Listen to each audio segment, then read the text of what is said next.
Tell us about Mother Goddess. So in 1977, you had an idea for an inflatable Mother Goddess.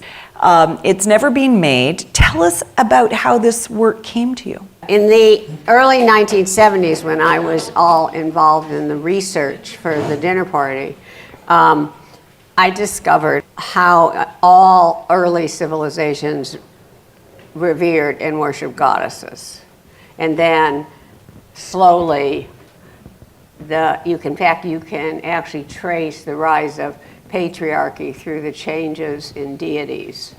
And so I thought, wouldn't it be great to, revive the tradition of goddess worship? Because I'm a huge believer in the fact that either we have to conceive divinity as beyond gender or equal gender.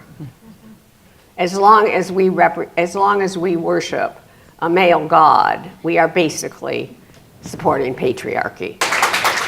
Tell us a little bit about scale, because there is the very famous Venus of Willendorf. Right.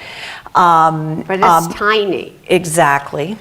Interestingly, I think, having interviewed Jeff Koons and written about his work in the past, he often has a long list of people with whom he's in dialogue. And crazily, I've attended lectures where he listed 40 or more artists with whom he's in dialogue, and not a single one is a woman.